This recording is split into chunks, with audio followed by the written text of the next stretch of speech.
এই যাত্রার আরো খবর জানাতে সাভার ও মানিকগঞ্জ থেকে যুক্ত হচ্ছেন সহকর্মী শাহিনুর রহমান শাহিন ও আব্দুল আলিম শাহিন। ঢাকা টাঙ্গাইল মহাসড়কের চন্দ্রা মোড়ে যাত্রীদের চাপ এখন কেমন দেখছেন? সড়কে যানবাহনের কোনো চাপ আছে কিনা?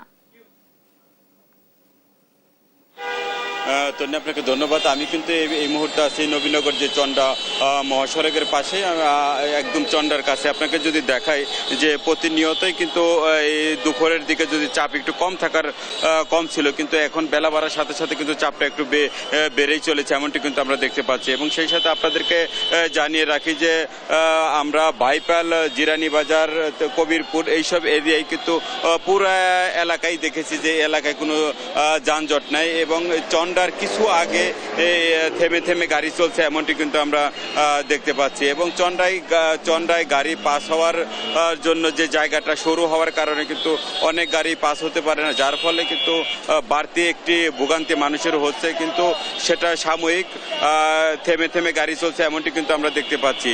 এবং আমরা দেখতে পাচ্ছি যে ঈদ যাত্রা যেভাবে পাচ্ছে তারা দেশের বাড়িতে যাচ্ছে, এমনটি কিন্তু আমরা দেখতে পাচ্ছি। অনেকেই খোলা পিক আপে কিন্তু যাচ্ছে, অনেকে যাত্রীবাহী বাসে যাচ্ছে, অনেকেই কিন্তু মোটরসাইকেল যুগেও যাচ্ছে, এমনটি কিন্তু আমরা দেখতে পাচ্ছি।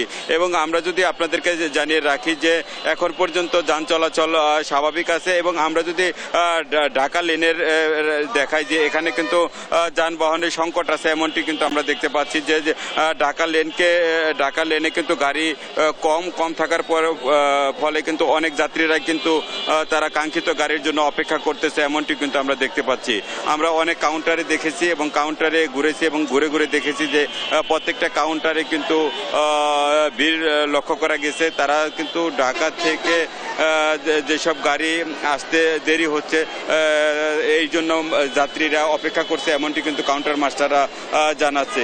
কিন্তু সব মিলে বলা যায় যে গত কয়েক বছরের তুলনায় মানুষ অনেকটা স্বস্তিতে ঈদ করতে পারছে এইবার, মানে রাস্তাঘাটে কোনো রকম বিড়ম্বনা ছাড়াই কিন্তু যেতে পারছে। এই ছিল নবীনগর চন্ডা মহাসড়কের চন্ডা এলাকা থেকে। আমরা চলে যাব মানিকগঞ্জে আলিমের কাছে। আলিম। ধন্যবাদ শাহিন। তো আর ঈদের বাকি আর মাত্র মাঝখানে একদিন, তো এর মধ্যেই নারীর টানে ঢাকা ছাড়ছেন মানুষ।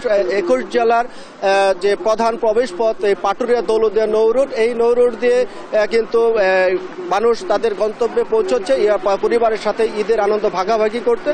তো এই পাটুরিয়া দৌলতদিয়া নৌরুটে আমরা সকাল থেকে অবস্থান করছি। তো এখানে দেখা গেছে যে যাত্রী এবং যানবাহনের চাপ বেড়েছে। শেষ মুহূর্তের এই চাপে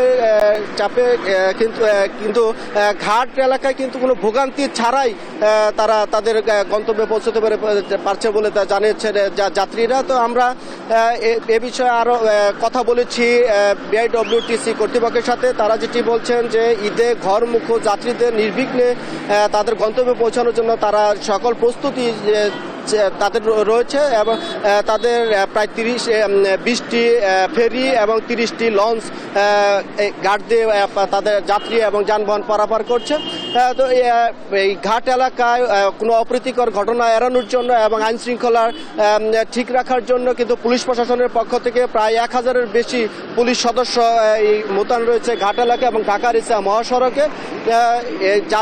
যাত্রীরা যেটি বলছেন যে গত 2 বছর আগে যে যানজট এবং যে ভোগান্তি পোহাতে হতো, এখন কিন্তু এই ঘাট কিন্তু সে ভোগান্তি নেই, এবং কি তারা স্বাচ্ছন্দ্যেই তাদের গন্তব্যে পৌঁছতে পারছেন।